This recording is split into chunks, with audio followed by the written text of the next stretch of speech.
Paddy. Okay, colleagues, good evening and welcome to what at this stage, for anyone watching on the webcast or in the balcony for the first time, is a meeting of the Council's Cabinet that will be followed by the extraordinary Council meeting requisitioned by the opposition. So that's the position of this evening, and in consultation with colleagues, and something I think should be welcomed on all sides, we are going to be the details to be discussed with the whips tomorrow, but suggesting an additional dedicated meeting of the Council on the 16th of October to have a further discussion and input and update on where we are with the improvement plan vis-à-vis the Children's Social Services piece at that point. And then the Cabinet meeting that's scheduled for that evening, I think the suggestion is, but again I'll leave that to be discussed tomorrow, would be moved to the Tuesday the 17th of October. Returning to the agenda item tonight, we've got apologies for absence. Jim? Leader, received no apologies for absence. Okay, we got the part... Councillor Pollard.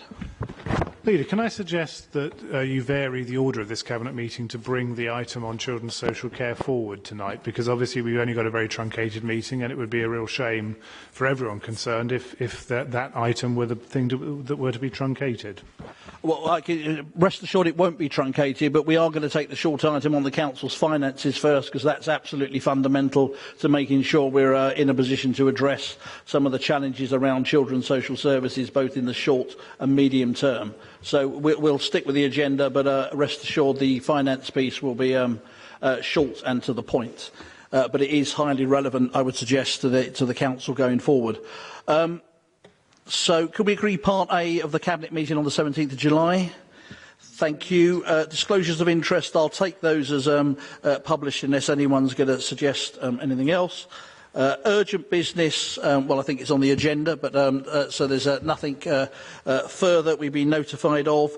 And then cracking straight on, as we just said, with the Q1 financial performance, and passing over to Councillor Simon Hall, and we've got Richard Simpson with us sitting at the back there as well. Councillor Hall. And we've got a short presentation, colleagues. Thank you, Leader. I will, in light of the other agenda items, I'll keep this brief, but I did want to update Cabinet on the financial position and indeed elements that relate to the Children's Services Improvement Plan. In terms of the Q1 forecast for the current financial year, the current position is a forecast overspend of £1 million. That's made up of departmental pressures of £4 million and corporate items of £3 million. And very much these are principally to do with demand pressures, including in areas such as looked after children and SEN transport, and also the delay in some of the transformation initiatives, notably digital and enabling, which have led to the departmental pressures. There are also, if I can make it work, two exceptional items that total £2.7 million, and I wanted to pause on those. There's £1.7 million, which is the forecast shortfall between the direct costs of looking after our unaccompanied asylum seeker children and the money that we get from the Home Office. I think it's worth saying that the Home Office have yet to actually agree the rates for this year, but this is based on last year's rates and assuming that they will renew those. But it illustrates one of the pressures on this council as being a gateway authority for unaccompanied asylum seeker children. We also have the fact that the Immigration Act, which was due to be implemented, or the relevant parts implemented over a year ago, in terms of what happens to children when they turn 18, has still not been implemented, contrary to assurances from the Home Office. And we had assumed that there would be a £1 million saving based on advice from and indications from the Home Office. Clearly that is at risk at the moment, and that's what that item reflects. I wanted to highlight also that in terms of our role as a Gateway Authority, that there are further annual costs which fall to the Croydon taxpayer of over £5 million that relate to unaccompanied asylum seeker children. This goes from education and high needs blocks to services such as youth service and many other areas of the council where we have to provide significant services but get no funding, the other one being no recourse for public funds once these young people have turned 18. So the context more generally for the Council, as you've heard me reference before, is that we have massive funding cuts, two-thirds since 2010, whilst both population and needs of this borough have increased. Clearly, there is a national crisis in adult and children's social care funding. Not my words, but the words of the Tory-controlled Local Government Association, which has estimated that for adults the gap will be over £1 billion by 2020, and for children's social care over £2 billion by 2020. Clearly, in terms of welfare reform, we have seen a huge squeeze on many vulnerable families, and this has been exacerbated for us by the fact that the previous administration decided to make this borough a pilot for universal credit, which means that the impact of this really flawed reform is huge for this borough. As I said earlier, there's the underfunding of the unaccompanied asylum seeker children costs with us as a Gateway Authority. In addition, we still have issues around the housing and the HRA, the Housing Revenue Account, because of the borrowing cap imposed on us, which limits our ability to build new houses and to make improvements in our stock, and the government's continued failure, in fact continued denial of the requests to fund fire safety improvements following the Grenfell tragedy. And we have year on year to borrow significant sums to fund the new schools to make our obligations to the young people of this borough. In terms of the short-term actions to rebalance the position for this year, we're looking again at all agency staff costs, looking at the various costs for unaccompanied asylum seeker children, and there are a number of key areas of the People Department where we're doing some urgent deep dive work to see what initiatives can be accelerated and increased to help balance the budget and, in many cases, improve the lives of those affected. And in general, we're looking at how we can bring forward future years' savings to this borough.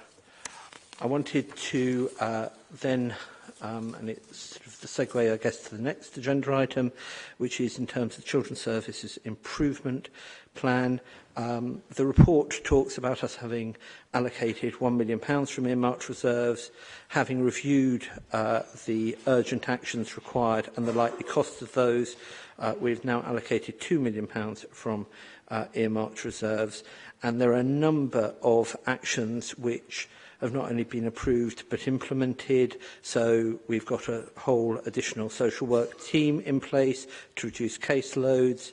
We've put resources in a number of other key areas, which includes things like business support so that social workers can concentrate on front line.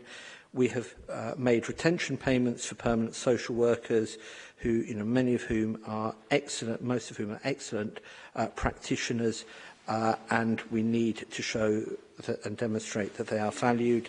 And in terms of a number of areas identified in the Ofsted report as needing additional work for speed, we have commissioned services in some of those key areas, such as return home interviews. In light of the other agenda items, I'll stop there, Leader. Thank you very much, Simon, for that. So clearly we will come straight almost onto the other agenda item, but I do want to, because that is the Council's financial position as of the moment. So if there are questions in terms of the finances, but if anyone's waiting to make them and directly to link them to the next report, I probably suggest you do that, because we'll be there within minutes on that one. So if it's you know, you can make your own comments, but I've seen Councillor Butler, Councillor Cummins, Councillor Pollard. That will go again. It's just around two of the items that you've actually touched on in your report, Simon, but there's been a lot of national publicity given lately to two issues of welfare reform, and one's around the freezing of the local housing allowance and how that's resulting in homelessness, with families no longer able to stay in rented accommodation. And the second one you did touch on was universal credit, but it's again there, the housing payment, the delays in housing payment, which again is having the same effect for many families and putting them into a spiral of debt. It's been put forward to the government that they should reconsider both of those policies. What do you believe are the implications if they're not prepared to do that? Well, above all, the implications are for the lives of so many families in this borough. We have, with the Gateway Service, we have prevented over 1,000 families from homelessness by intervening. But I think the point on the local housing allowance is well made, because this borough is the borough with the biggest discrepancy in the country between the local housing allowance and actual rents. This means that families are being forced into overcrowded accommodation, unsuitable accommodation, often B&Bs, sofa surfing and so on and so forth, because of this national policy. And in terms of the cost of housing needs and of homelessness, you know, the net amount we spend on emergency housing and temporary housing runs into the millions already, and clearly, in particular in the light of the Homeless Act, could increase by at least 1 to 2 million in a very short period of time if the government doesn't take action. Okay, I know we're lobbying on both of those with government, and we will continue to pursue that. Councillor Jason Cummins. Two questions. One is around the sort of presentation of the total projected overspend in this report. Now, I'd like to make it clear that I'm directing this question at the politicians present, not the officers. I'm not disputing the accuracy of any individual figure, merely the way in which the figures have been put together and presented. You've got £2.7 million of spend that you know exists, and you haven't included it in the projected overspend, even though you're going to have to pay for it. It's down in this report that you're hoping to get the money back, but you haven't got it, and you're not including it in the total spend. You've got £2 million of money taken from earmarked reserves in terms of the street lighting PFI credits, which are balancing some of the additional overspends. You've got £1 million worth of contingency budget already committed in here, and you've got changes in the minimum revenue position, which are contributing over £2 million more. And if I can refer to the report that's going to GPAC on Wednesday with regard to the minimum revenue provision charges, this is Grant Thornton, not myself. They state that the changes to the minimum revenue charges reduce the expenditure in the short term, but it only serves to defer costs to future years, and that this assumes substantial increases in costs in the medium term that will have to be addressed by future budgets. My suggestion to you is that this report is simply covering up the fact that the actual council position is much worse than you're presenting here, and you're covering yourselves because you're under a lot of flack elsewhere. Second question, and this relates to the next item, but it is purely on finance. The presentation again of this report would lead someone who doesn't know the figures to believe that there have been cuts in the expenditure on children's social care in the borough. all of the terminology in here talks about the huge pressures. It talks about chronic underfunding. Could you confirm whether or not children's social care in Croydon over recent years has had a decrease in spending or a significant increase? Thank you. I'll bring in Councillor Simon Hall, but on your last point, I think you need to look at what I'm sure Councillor Hall will touch on as well, which is demand pressures and real terms costs, which I know you're fully aware of. But and I would just add to that if your analysis is that this council's like the vast majority of councils up and down the land under huge financial pressures, well, I don't think the reporters over there will be holding the front page with that news, because that's precisely what we've been saying for a number of years. Councillor Simon Hall. Thank you, Leader. On the first point, you've asked me to answer this as a politician, but clearly the advice in terms of appropriate presentation has been been advised and has been signed off by the Council Section 151 officer. Now, in terms of some of the items you mention, in terms of minimum revenue provision, that has two elements. One is a retiming of the forecast capital expenditure, which generates a saving, but also the full year effect of some policy changes that were actually done in prior years. Things like the contingency are there exactly for contingencies, for unexpected demand, for unexpected costs, so it would be normal to include that. In terms of the exceptional items, there's an active lobbying campaign with the Home Office. What we have looked at and what we have been advised by officers is in terms of the nature of what constitutes an exceptional item as opposed to normal variances and demand-led variances, that's a more appropriate presentation. Clearly, as the year goes on, these will be reviewed each time that we report them. But the fact is, we're showing the reality of the situation that we're in, the reality of the policy decisions that have been made, and of the advice that we've had in terms of financial presentation. In terms of the second one, in terms of cuts, well, actually, yes, there were cuts in the budgets between 2011-12 and 2014-15. They totalled some 10%. Since then, the budgets have risen by some 20%.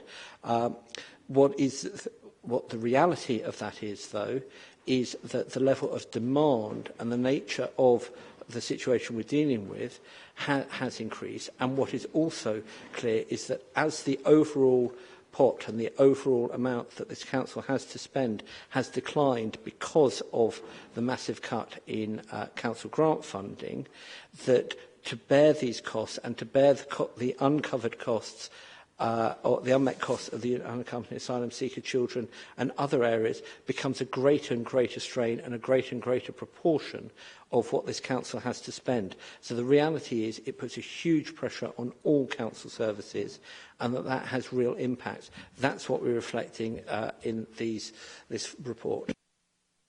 I would add to Councillor Cummins as well, clearly in terms of the reporting to Cabinet, but Councillor Hall, as we've done other years, will be taking the entire effectively draft budget strategy to the Scrutiny Committee later this year, well ahead of the budget as well, so that there are many opportunities for all members to contribute to the discussion on the budget. But I think that was a reasonably full answer to your question. Councillor Pollard. Thank you, Leader. I'm interested in this UASC underfunding that Councillor Hall presented on, because as I saw the figures in front of us, what he was saying is there were £2.7 million in direct costs plus another £5 million in other costs. So that's £7.7 million. There are only actually 360 odd UASCs in the borough at any one time. So what you're actually saying there is that each UASC is underfunded each year to the tune of nearly £22,000. So I'd be very interested to know how that figure is made up, because that doesn't seem very credible. Councillor Hall and Richard Simpson, if you wish to come in after that. Given that a number of the costs are obviously in relation to care leavers, and in particular relating to no recourse to public funds, as you may recall from your time in your 6 years in this portfolio, where this has been on a cross-party basis an issue that this council has been raising with the Home Office. Actually, it isn't about the current cohort, but it's about the unmet costs for those, which includes, for example, some £900,000 of use of the high needs block, which is a real cost for that particular cohort. But then you have, as I say, care leavers and also those who have no recourse to public funds, who we have an ongoing duty to, which has a very substantial cost. So it's actually a much larger cohort because of our historic place as a gateway borough. And indeed, from memory, there was a Price Waterhouse report produced when this was a Conservative council that actually illustrated those costs and was used as lobbying on a cross-party basis to the Home Office. So I think to pretend that this is something new or to pretend that this comes as a surprise is disingenuous. And I would hope, Councillor Pollard, once we have had our discussions tonight, we will be writing in terms to the Home Office again on this issue, and I hope you will join me in signing that letter to the Home Office, making the case for that funding that Councillor Hall is alluding to, needing to be directed urgently to this borough. Richard Simpson, is there anything you wish to add to what Simon said? No. Okay, if there are any other questions on the finance report? Difficult to chair from here, but no. Okay, can we, colleagues, agree that report and move on to the Ofsted inspection of children's services, which is clearly a hugely disappointing report. It's not where this council wanted or expected to find itself. It's something that at the scrutiny meeting, both myself and the Chief Executive and our Cabinet member apologised for, and that's something I repeat tonight. This is not where you want to find yourself, notwithstanding some of the background to this and where others are. It is worth saying, just in a short piece from me before I hand to the Chief Executive to take us through this report, that while Ofsted was still with us, we immediately took some action in terms of auditing and working on some cases that were raised to assure ourselves on those, and have been rolling out, if you like, an urgent action plan to respond to some of the challenges. I will talk more about some of that later, but it is something that this council is focused on 24 hours a day in terms of turning this round and making sure that all our children, not least our most vulnerable children in this borough, are protected. And it is an issue that, as we go forward, we're going to need both the short-term measures, that some of which we've heard tonight, but an absolute commitment across the council that it is the key challenge to be addressed by this council and this administration, but all 70 councillors in the weeks and months ahead, to make sure we rapidly put this service in a different position to what it was found in July. We've started work on that, but there is a long way to go. Can I hand over to the Chief Executive at this point? And I think between the Chief Executive and Barbara, you're going to bring us up to date with where we are. Thank you, Leader. I'd like to just set out some context about the inspection itself, the findings of the inspectors. I'll be handing over to Barbara to talk through some of the actions that we've delivered since Ofsted left site, and that I'll pick up on next steps. I'll be happy to answer any questions with Barbara following the presentation. So just to set some context first. So Children's Social Care Services in Croydon were inspected by Ofsted between the 20th of June and 13th of July of this year. And they looked at a range of evidence, including case files, observations of practice, and spoke directly to children and families. They also spoke to staff directly and to members. The inspection looked at the experiences of children and young people who need help and protection, children and young people who are looked after, including fostering, adoption, and those who are leaving care, leadership management and governance, and they also reviewed the local Safeguarding Children's Board. This is not part of the inspection. All they do is review the board. They do give it a judgment, though, so I'll come back to that in a sec. So overall, the judgment of Ofsted is that children's social care services in Croydon are inadequate. The judgments contributing to this overall judgment are, so the kind of three key areas that Ofsted use. If all three are inadequate, you get an overall inadequate rating. So you'll see from the slide that children who need help and protection was inadequate. Children looked after and achieving permanence were inadequate. Within that area, they looked at adoption, which was judged to be requiring improvement. Experiences and progress of care leavers was also deemed to be requiring improvement, and leadership management and governance was seen to be inadequate. So in terms of the actual recommendations in the report, which is attached as an appendix to your main Cabinet report, there are 21 recommendations from Ofsted, and I think it's important to note that 18 of those recommendations relate to frontline practice. So actually the experience of children on the front line and the translation, if you like, from strategy of the Council to how that actually impacts on individual children. So that's where all of the issues, 18 of them, have been identified, which is obviously a key priority for us in terms of the improvement plan. The other kind of key area that they identified was that there was a significant issues in relation to audits, our data, our performance management and our quality assurance. So in terms of, the two key focuses for us, we need to concentrate on our frontline practice to deliver better outcomes for children, but we also need to get to grips with the issue that they've identified in terms of audits and the data. What they also deemed was that the Safeguarding Children Board was also judged to be inadequate. So that is effectively a judgment around our partnership working. So that's not just a judgment of the Council, but effectively how the partnership operates together, both at a strategic level, but also on the front line. So while Ofsted was still on site, Barbara and I met with the lead inspectors, and before they'd actually left site, we'd put together an initial strategy and plan about what we need to tackle immediately. And as the leader said, there were cases that were identified which were dealt with immediately, even before they left site.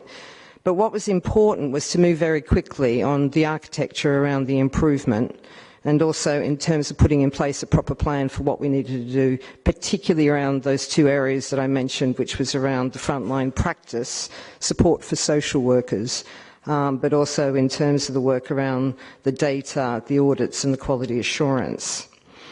Now, if you look through the report, which I'm sure all of you have, the solution to the improvement is a well-resourced frontline where social workers are permanent, they're well paid, they have training and development wrapped around them, they're well supervised and they're challenged.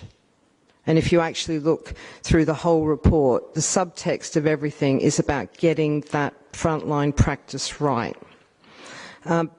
Before they'd left site, as I said, I set up an improvement board which improved the whole of the executive leadership team, elected members and partners, and the first meeting of that shadow improvement board took place in August.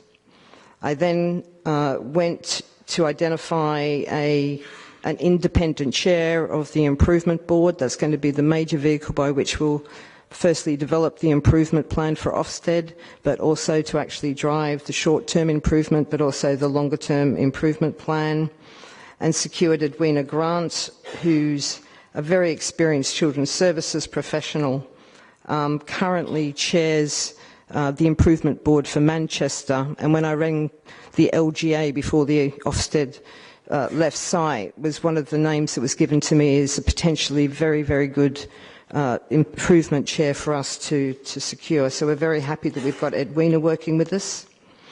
In terms of the work around the data, the performance management, the quality assurance, I was also advised by the LGA and other people that I spoke to.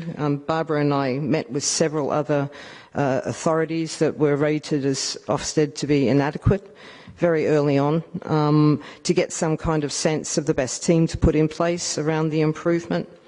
And I was advised that Achieving for Children, who also act as DFE commissioners, would be a good organisation to bring in to assist with that piece around the data, which is really pivotal. We've appointed a new interim director of early help and children's social care, who's Philip Segarola, who starts this month. We wanted to make sure that we got a new director into children's social care who had a really good experience in terms of working with unaccompanied asylum seeker children and were really in a position to drive the improvement. There's a very, very big difference between leading or managing when everything is going well. I think it requires a different type of skill set when you actually need to improve things. And Philip comes very highly regarded both by the Ofsted and the DFE. And again, he starts this month. He started this week, a couple of days from Kent, where he's currently the Director of Children's Services, and he'll be starting full-time from the 1st of October. So as I said, a Shadow Children's Improvement Board took place in August, and that set the scene for all the key people we'll be working with. That improvement board includes the executive leadership team, lead members, our key partners, the Chief Operating Officer of the CCG's on it, the Borough Commanders on it. We also have representatives from the DFE that sits on it. We also have representatives potentially from Ofsted that will sit on it. So it's the board that will be responsible for developing the improvement plan, and I'll come back to that under the next steps bit, but will also be responsible for keeping us in check to ensure that we're actually driving improvement at the pace that's required. The DFE, as you all probably will know from the press, has appointed Eleanor Brazil as the Children's Commissioner for Croydon. Her task, and to be absolutely clear, because it has been reported that Children's Services has been taken over by the DFE. The DFE has not taken over Children's Services. Croydon Council is still delivering Children's Services. Eleanor's role will be to make a judgment in 3 months' time as to whether she thinks we as an organisation have the capability and capacity to deliver our own improvement. So I'll leave it there and pass over to Barbara, who will take you through what we've done since July. Thank you. So could you move the slide on for me? Joe, can you move the slide on? Okay, so since July, I've grouped these into headings. We've really tried to look at the issue around leadership and governance. One of the challenges that was made during the inspection was the issue around my span of control as the Executive Director. I probably have the broadest span of control across London in one of the busiest and most demanding local authorities. And actually, one of the things has been fed back was a real clarity that actually, as the Executive Director and the Statutory Director of Children's Services, I needed to have greater line of sight to the front line, to be able to spend more time on auditing cases and with social workers who are working on the front line more often than I was able to with the wide span of control. And we've already taken some action on that to reduce the span of control from September onwards for a temporary period so that I can focus a much greater amount of my time and energy around the improvement of children's services. As the Chief Executive said, we've established a corporate improvement team that's chaired by the Chief Executive, and that meets weekly to drive the improvement programme. We did have improvement work happening before, but you will see within the report, whilst it says that we positively recognise that there was a need to address practice issues, the pace was not fast enough. And if you can see from this that we've had weekly programmes, weekly meetings, you'll see how quickly the pace has begun to step up. As the previous slide have said, there's been some key changes in personnel and some key appointments, and that's really important that we brought people in, fresh eyes, fresh energy, but also people who have the experience of taking services forward when they're in need for rapid improvement. We've been out to visit partners, and we've sought to learn from other local authorities, because it's really important as we go forward on our improvement journey that we don't become too inward looking. We always have to be looking outwards and measuring ourselves against the best in order to make sure that we're as ambitious as we can be for our children. And we've been doing an awful lot of work over the summer holiday with our Looked After Children, and we plan to formally relaunch our Children in Care Council during the October half-term. We've done an awful lot of work and focus around workforce. This is really important. As the Chief Executive said, we cannot deliver our services to children unless we have our social workers in place, and our social workers with caseloads that are manageable and that they are well supported to do a good job. So one of the immediate things that we did was to create an additional interim social work team. So that's a team manager and 6 social workers. And that's been placed within the part of the service that was under the most pressure in terms of the demands and the caseloads that the social workers had. And that's been put in for a period of 6 months so that we can immediately address those issues about social worker caseloads, and we can reduce some of those pressures on them. And that will give us time to do the wider review to look at what is the level of social work that we need to run a good service here in Croydon. We've made 2 permanent appointments to 2 new heads of service. So just as Ofsted were arriving, we'd already moved to get additional management capacity in. Unfortunately, these are very experienced heads of service, and they're having to work their notice periods. But they will both be with us on the 30th of October, and they will bring really strong experience. Both of them have worked in authorities that have needed to strengthen their children's services.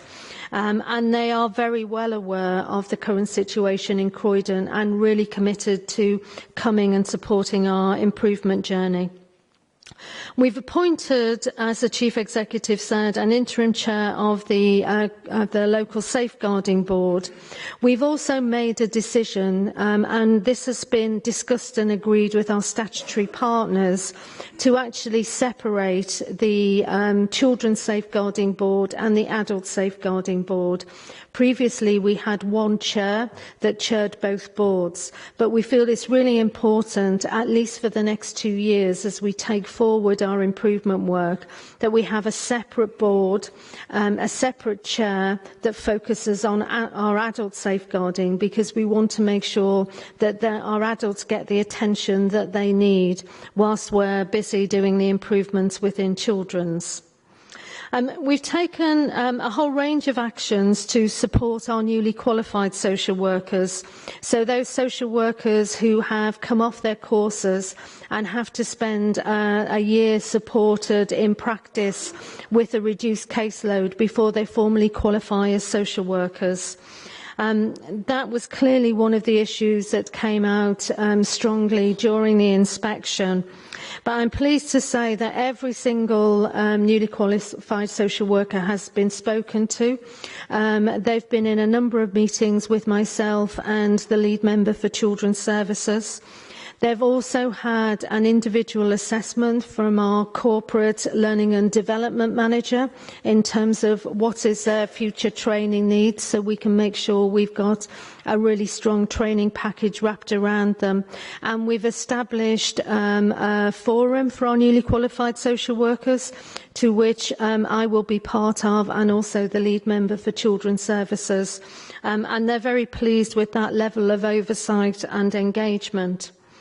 In order to develop the strong workforce strategy and our recruitment and retention campaign, that is going to take a little time. We've already started work on that, and we're really clear that this is going to be a key plank of what we need to do going forward.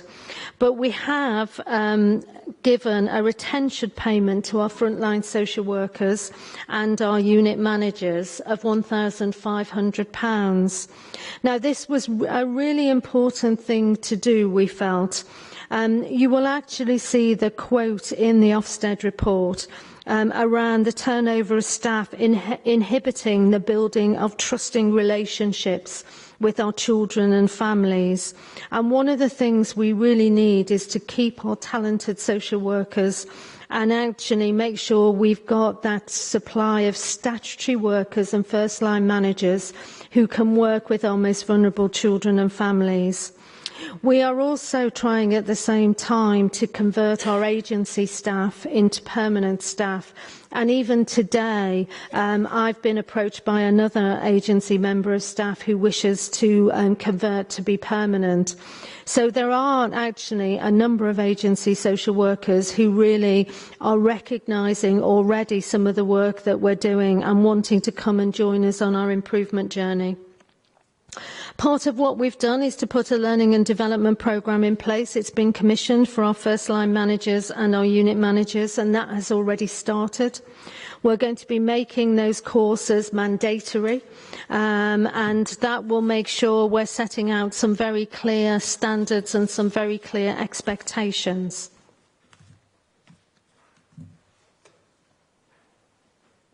And again. So the next one is around social work practice, and this sort of links to some of the slides earlier around workforce. Clearly, as the previous slide showed, 18 of the 21 recommendations are about basic frontline social work practice. So it's really important that we're on that, and it's really important that we have assurance around the safety of our children and the quality of our practice. So all the many cases that were discussed and referred by Ofsted have all been reviewed and have all been audited, and appropriate action has been taken. We've established the post of a principal social worker, and they've been in post since July. And the principal social worker is key in terms of leading and driving up the basic quality of social work practice. And that post hadn't been established within the service before. We've also recruited 2 additional auditors to provide additional assurance on casework practice, and there is a very strong programme of auditing taking place now and has been over the past few weeks. One of the things that shapes a social work practice is the model of social work that an authority chooses to adopt. Croydon has been using a systemic model of practice for a number of years. But one of the issues is it obviously hasn't supported taking forward the quality of the frontline work as strongly as we would like it to. So we think it's really appropriate to actually work with our staff and to review our social work practice model. We've had a number of sessions with our frontline staff, and I would have to say the social workers and frontline managers that have been involved, and there's been a high number of them who've been involved, have been extremely enthusiastic and are really welcoming that professional discussion around the models of social work practice that we will be looking to adopt here in Croydon. And we will be taking the work forward. As we said earlier, we have commissioned Achieving for Children to do some work with us in terms of help and challenge. And when we've drafted our social work practice model from the work that we've done ourselves, we'll be making sure that we get some of that external challenge and verification and testing whether or not we have a sound model that will help us take forward the improvements that we need. We started to relaunch our process around return home interviews for children who go missing from home or care, and that's been a really important focus for us. And as Councillor Hall said in the previous presentation, the Council has committed some additional resourcing into that to make sure that we can take that forward at pace. There's been incredibly positive work with myself and our Director of Law to go and meet with the judiciary in terms of changing our relationship with them, and actually for their support with us in terms of taking forward our work in court. And we were very heartened by the quality of the interactions that we've had and how much the judiciary have reached out in terms of working with us on our improvement journey. In terms of systems and support, we've been rolling out smartphones and also piloting laptops and computers for some of our social workers, and that's to enable them to work more flexibly and to actually be able to spend more time with children and families. Again, this is something that our social workers have been hugely enthusiastic and positive about. They're really finding this really helpful and are very encouraged by this change. And we've got a project that's happened at the moment looking at business support, because we know that it's really hard to attract social workers. And one of the things we need to think about is what else might we be able to wrap around them that might give them more time to spend with children and families. So we're looking at whether or not we can address some of those issues through business support. Okay, so in terms of the improvement plan, you will have heard that we have to produce the improvement plan. As the leader announced earlier, there will be a dedicated council meeting. So we do want to make sure that we've got many voices inputting so that we've got an improvement plan that people can own, both in terms of members, but also in terms of our children, our families and our frontline workers. Work's already in place. There's been a huge amount of engagement with young people and with our social workers, and the engagement sessions will continue. And we have an action planning session with Ofsted in October, where they will comment and help refine the improvement plan. So I'll hand back over to you, Jo. Just quickly from me, there are two processes that are operating now between now and December. One is, as Barbara just set out, the improvement plan and the submission of the improvement plan for Ofsted. So that both of these things are operating in parallel. And the second is the Commissioner's judgment, if you like. So the Commissioner being on site, observing, meeting with all the kind of key players in the system to come to a determination as to whether we lead our own improvement. So key things for us, continue to deliver the immediate actions in the transitional action plan, as we've called it. A lot of those actions will feature in the main improvement plan we submit to Ofsted. So the big thing is doing the improvement plan. So that's the big task, in addition to the changes that we're already making at the same time. So it's not as though we're all like stopping everything while we do another plan. All of the actions that Barbara set out will continue delivering that transitional action plan while we're preparing the improvement plan ready for submission in December.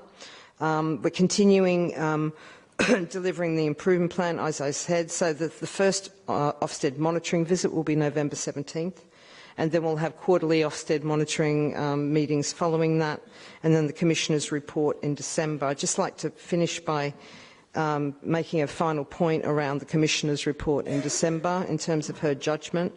Can I just say that when Ofsted was still on site, and it was reaffirmed to Barbara and I when they came to meet Barbara and I on September 6th, their view was that the Council did have the capacity and the capability to deliver its own improvement of children's services. And that if asked by the DfE, that would be their position. Thanks. Thank you, Jo. Can I bring in Councillor Elisa Fleming? Thank you. I think I'd like to start by just being very clear that as an administration we accept the findings of the report, and we absolutely recognise that the need to accelerate that pace of change in terms of some of the improvements that had already begun, but clearly were nowhere near the pace of change that we needed to be going at. And so, you know, as the lead member, it's my responsibility, and I take that very seriously, to ensure that this improvement plan, and you know, Barbara has spoken to it in quite a lot of detail, so some of the things that I was going to speak to, there's not a need. But just to highlight and recognise that for some of our children in this borough, they haven't received the service that they should have received, and for that I wholeheartedly apologise. To fill in the gaps, some of the bits that have been taking place over the summer, we've met with some of the service users, and indeed, as Barbara said, with some of the social workers, some of our newly qualified social workers, and some of our more experienced, to speak to them about what it is that we could be doing to better improve the service for our young children within the borough, but also to assist them in carrying out that service for our residents here. I can speak to you, you know, in relation to one of our looked after children who was regularly missing from this borough, and I was speaking to her mum at length for 3 hours about her daughter's experience within the service. A feeling in particular in relation to the missing episodes and the offers of the return home interviews. So one of the issues that Ofsted have highlighted is that return home interviews are offered to our young people, but they're not always offered consistently. So when a child returns from a missing episode, you'll ask that child, would you like to talk to somebody about the reasons why you've gone missing? And the child will either accept or decline, and that is within their doing. But what we as an authority need to continue to do is every single time that child goes missing, we have to, as any parent would do, take that opportunity to speak with that child and to find out what those reasons are, in the hope that we can better alleviate those issues and situations. So I know that there's going to be a lot of questions, and I'm happy to take it from there, but I don't really think that there's anything to add to the detail that Barbara has already provided. Well, they were very extensive presentations, but rightly so. And we have said we'll bring where we are with this back to a further meeting of the council for anyone that's joined us late on the 16th of October. So we'll move to questions now. Councillor Pollard. Yeah, Councillor Tim Pollard, then Councillor Maria Gallagher. Thank you, Leader. I'm hoping you will allow some of us to come back on questions a few times, because clearly the answers to some of these questions will lead to other questions. So I'm hoping we won't have the normal one shot and you're done approach tonight. Question for you, Councillor Newman. In your report tonight, paragraph 2.4 claims that the Ofsted report says that elected members and senior leaders were aware of the decline and deficits in frontline practice, and goes on to say that action was being taken. Actually, the Ofsted report doesn't really say that at all. What it says on page 27 is the serious and widespread issues across the service had not been fully understood by elected members or senior managers until this inspection, and this corporate failure has led to a lack of prioritisation and timely action. In 10 weeks' time, you face a decision as to whether you can be trusted to keep running this service. You can't really afford for the Commissioner to think that you're still in denial about the gravity of the failures and your own overall responsibility for it. So do you accept that in trying to spin your own report, as you have, by trying to make it look less bad for members, it's actually going to look as though you're not facing the facts? Well, thank you for that, Councillor Pollard, but I think if anyone's doing any spinning, it's you. I've actually met with the Commissioner and had a very lengthy conversation with her, and it was a very positive conversation, obviously against a very difficult backdrop about the work we're doing and how we take these issues forward. So the Commissioner in due course will obviously speak for herself, but I would refute what the points you're making. And clearly, as we have said, in terms of the data and the information that was informing some of the decisions and the judgments around where this service was, it's not, as the Chief Executive's already made clear, and I made clear, and you were at the scrutiny meeting 2 weeks ago, where it should have been. And that's part of what we do need to understand, and we all need to learn lessons around that. And I do think there's a separate issue around how that position was compounded by the safeguarding report we had from the then independent chair of the Safeguarding Board to this Cabinet meeting only in July, that painted a far more positive picture of the service than clearly that Ofsted found. So, there are lessons to learn here. There are lessons I've certainly taken from this report, but I would suggest there are lessons that all of us in due course need to learn about how the service is in this position. I won't go through it, as Councillor Fleming said, but it's very important to say, in terms of the actions that have already been taken, to already put the service, as we sit here tonight, in a different position from where it was back in late June, July. I'd hear what you said, and I don't want you to say I'm accusing of shutting you down. Do you want to come back now, or shall I bring in your lead member at this stage and then bring you back, or do you want to come back now? I'd quite like to come back on what you've just said, because you haven't actually answered the question about whether you earnestly believe that your report, paragraph 2.4, says the same thing as page 27 of the Ofsted report, because most people reading it will say, in black and white, they do not say the same thing. So I'd quite like you to look me in the eye and tell me that you actually believe those two statements are compatible. But picking up on this issue of what you have said over and over again about it all being down to the Safeguarding Board not having told you, two things on that. When I was Cabinet Member for Children's Services, myself and the Director of Children's Services had to report every quarter to the Leader of the Council and the Chief Executive on issues of safeguarding, and that was a requirement brought in after Baby P. So every single quarter we had a very robust debate in private, so people were able to say exactly what they honestly believed about where the service was. So are you saying that in all of those, presumably you are having the same meetings, and I'd like to know whether you are or not, and if you are, how is it possible that during all of those meetings you never got a sense that the service was in trouble? I'm also interested in the fact that you told listeners across London on the radio 2 weeks ago that the chair of the Safeguarding Board had misled you effectively about the state of the service, but there have been 3 different chairs of the Safeguarding Board in your tenure as leader. So have they all been saying the same thing? Have they all told you the same story? I'd be interested to know whether that's the case or not. So, in terms of your interpretation of my report, I'll get the Chief Executive's comment as well, but I think we're going to have to disagree on that. No, of course. Actually, you met quarterly. We met monthly in terms of the serious case reviews. And you would know, in terms of the issues raised with the chair of the Safeguarding Board, as well as Chief Exec and others, the content of those meetings. You would also be acutely aware, as I'm more aware than most, that when you're dealing with some of those issues and the lessons they're learnt, and I'm not saying this I'm very determined tonight not to have a party political row over this, but some of those issues and the time lags ones dealing with those case reviews go back to the time you were the Cabinet Member, Councillor Pollard, and these issues are with a borough like this, with these frontline pressures at all times. In terms of the Safeguarding Board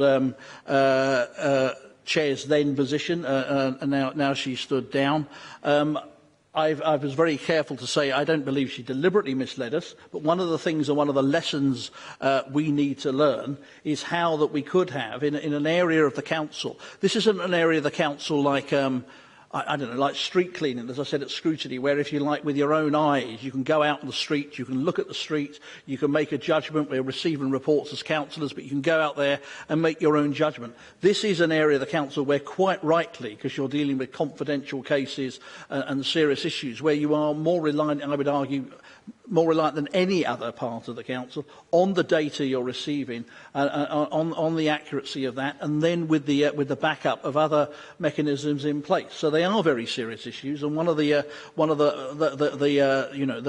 lessons I would take from this is that we need to build in, which I hope you've seen with some of the people we've brought in to work with us, an even greater resilience in terms of how we check, double check, and triple check, if you like, that what we are being told and what we think we're being told and where we think the service improvements are required are being made and are delivering on the front line. Because the key theme that runs through that that report is the, lots of, if you like, but I would take it as faint praise, frankly, at the moment, of where the council is in terms of the strategies, but the clear disconnect to get that, certainly in a fast enough time frame, through to the front line.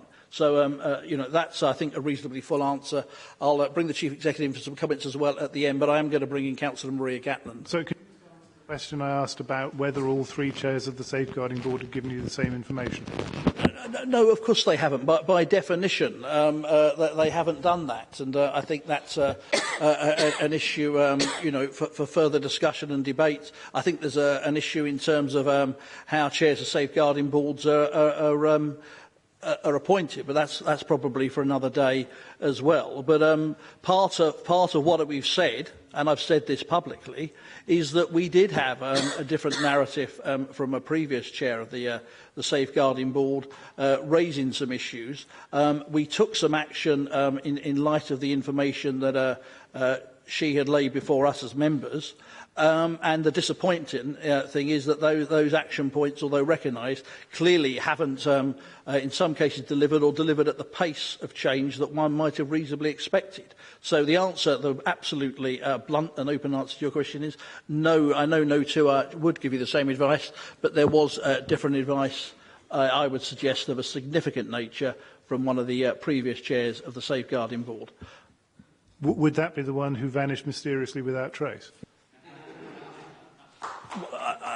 If you're going to make silly comments like that, it's not our appointment.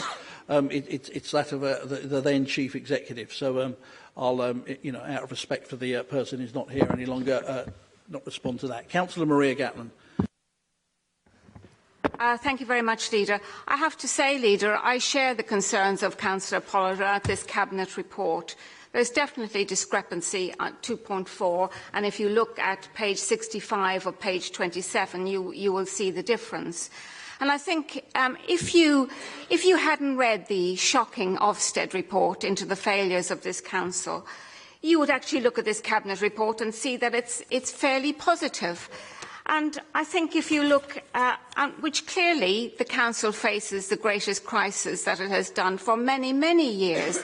And I think that's not really recognised in the report. And I think if we want to make improvement and if we want to implement the improvement plan, which we all do here, then I think we have to recognise the failings and move forward from there. And I really don't think that's the case in this report. In the key inspection findings, for example, yes, there's absolutely areas of strong practice that was highlighted in the report, but also there are more of those than the pages and pages and pages of failures to children, vulnerable children and families. And I think that doesn't serve the Council well, and I really think that has to be accepted before we can move forward. I have some questions now for Councillor Fleming, if I may. That is around the Safeguarding Board. I believe you sit on the Safeguarding Board, Councillor Fleming. It came in for very heavy criticism in the Ofsted report. Were you aware of any of these failings on the Safeguarding Board? And if you were, what did you do about them?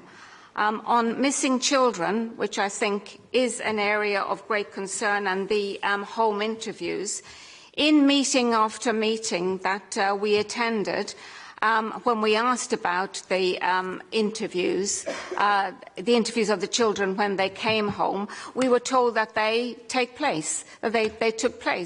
Well, clearly, Ofsted believed that many did not take place. So were we misled about that? And if so, why? Thank you.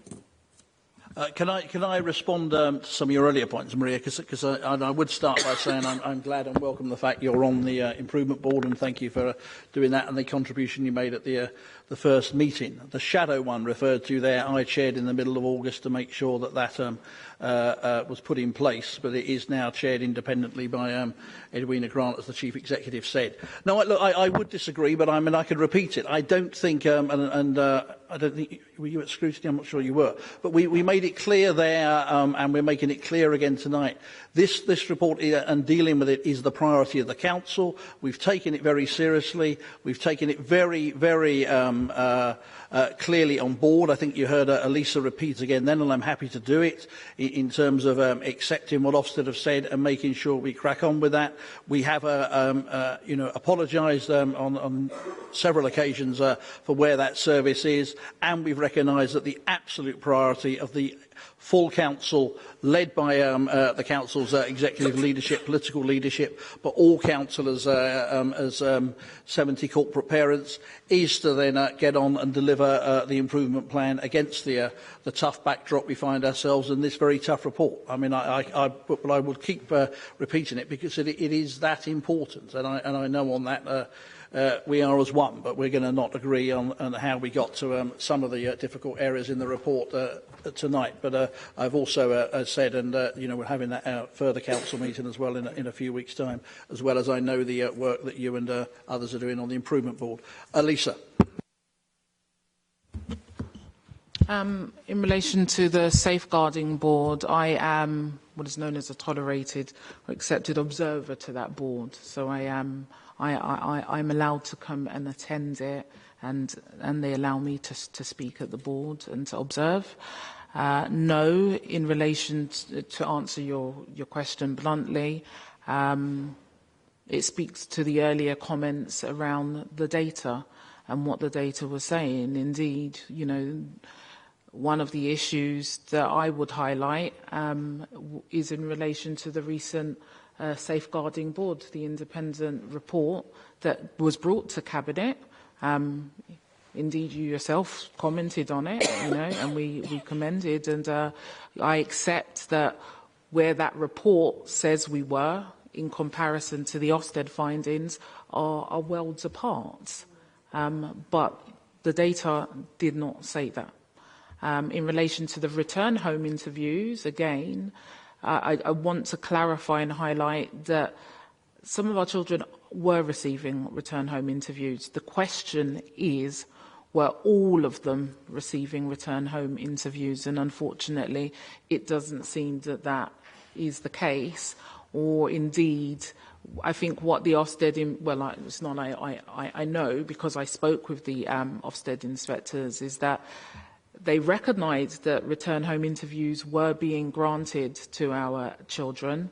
The question was as to whether or not we were taking every opportunity that was available to offer them an interview. So if that child, for example, I spoke to earlier on, went missing on more than one occasion, how many times? Was it every single time that they came back that we were interviewing them? And that was one of the issues. Could I just go back? You say you're an observer on the safeguarding board. Do you attend all the safeguarding board meetings? And you still didn't see anything wrong at all because you were just looking at the data?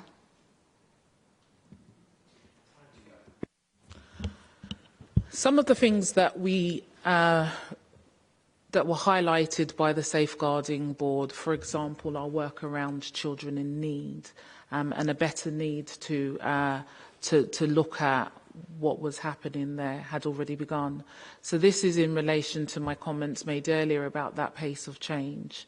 I wouldn't sit here and say that everything on the safeguarding board was perfect. A lot of work had gone into to give the previous board chair her dues. Work had begun in relation to building better relationships with some of our partners, and that had taken some of the time in relation to addressing those issues, but no, to be fact.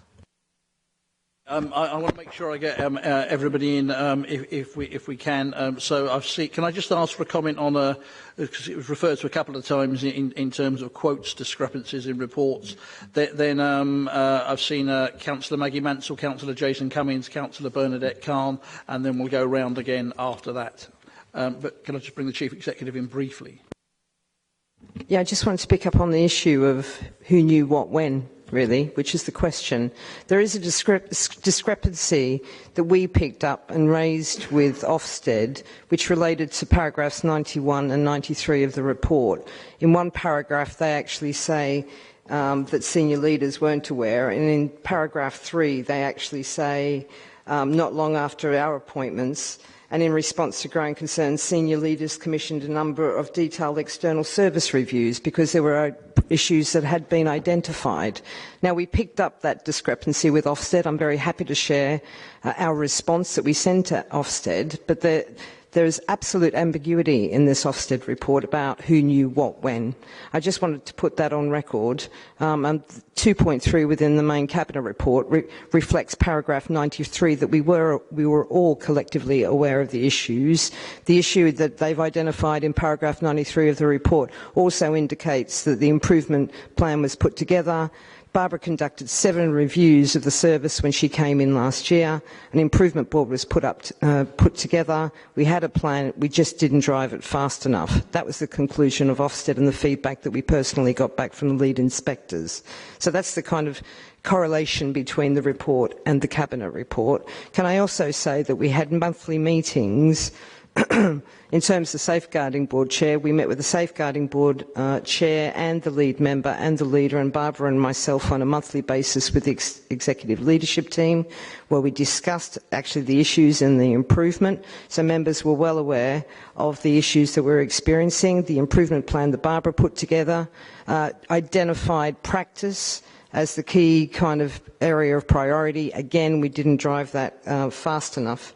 So I hope that answers the question in terms of correlation between the Ofsted report and the Cabinet report, but also about the point about how much elected members knew about the issues and the deficiencies within the service. And to be clear, to come back to your point, Councillor Pollard, you can't do much more than when you're in a position of leadership than change some of the senior people who are delivering the service. In terms of the advice that the various safeguarding board chairs that you refer to have given us. I will bring you back in at the end, but I'm going to take some other contributions now. Councillor Maggie Mansell, then Councillor Jason Cummins, then Councillor Bernadette Khan. There's a couple more to add to that yet. I've seen those, but if we go with those 3 first in terms of possible responses. Councillor Maggie Mansell. Thank you, Leader. I've got a number of points to make, picking up some things in the report. But first of all, I want to say that this is not the responsibility of individual social workers. Social workers is a hard profession, and there are a lot of pressures on it. And it's very clear that that our frontline staff have had heavy workload and have been unsupported in professional terms. And I make the distinction between management and professional leadership. So I'm very pleased to see that we now have a principal social worker and the 2 additional auditors, who I take our professional auditors, who are able to train and develop the professional leadership. It's very important when people come into the profession for their morale that they are supported, and it's not fair to have them overworked when they are and not supported. So, and we will, if we get that right, then people will stay within the service, because one of the things that people want from their professional experience is to learn more, to develop their practice, to have that supported leadership, and to be able to progress within their profession and develop their careers.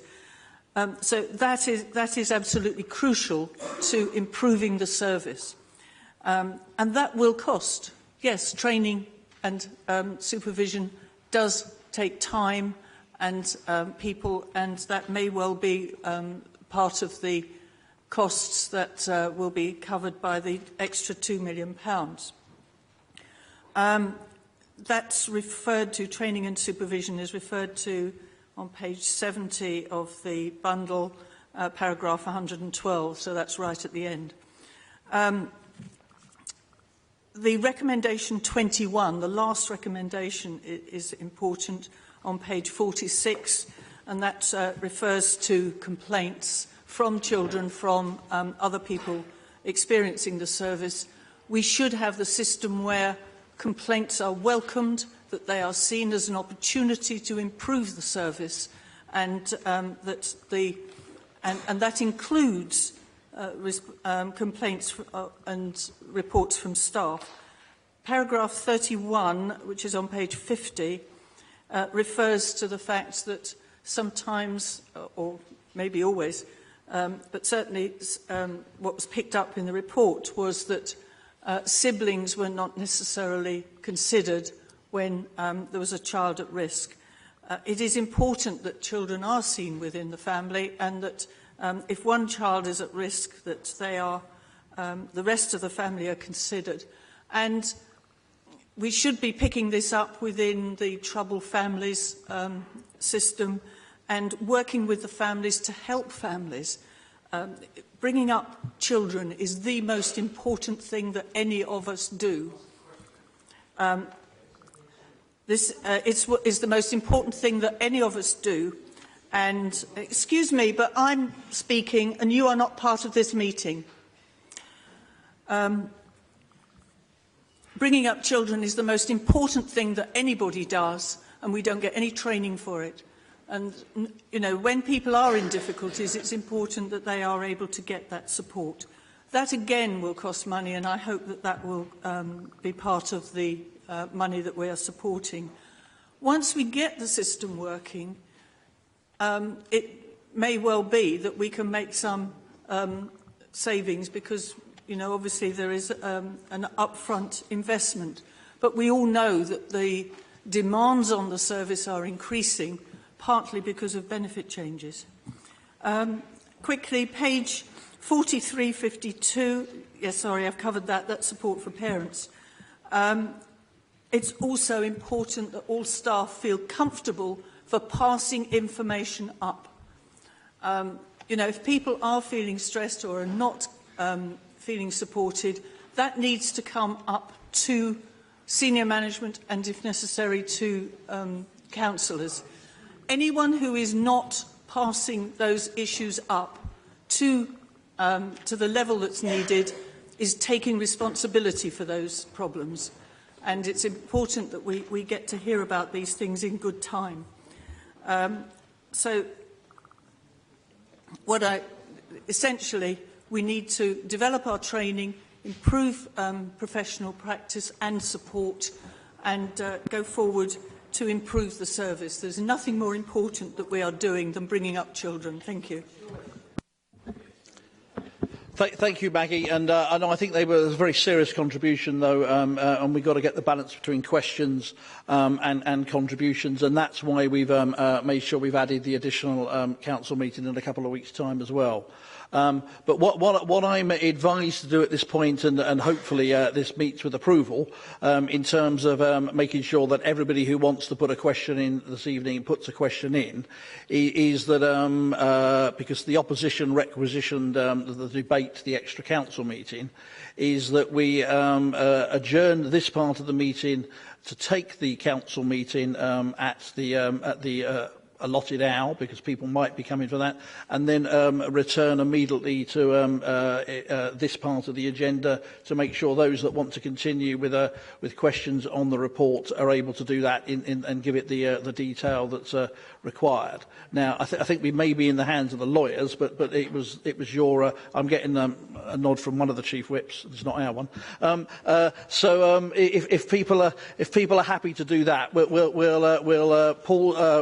adjourn the cabinet meeting now. For anybody that's new to the council chamber procedures, we're adjourning the cabinet meeting to make sure that we can take at the time published the extraordinary council meeting, which is a debate on the same subject, and then we'll return after a short pause to the agenda item under discussion to make sure everybody who has a question gets the opportunity to ask it. Yeah, I'm seeing agreement with that. Thank you very much, colleagues. I think there'll be a short 5-minute pause, and then we'll return it to the full council meeting at that point.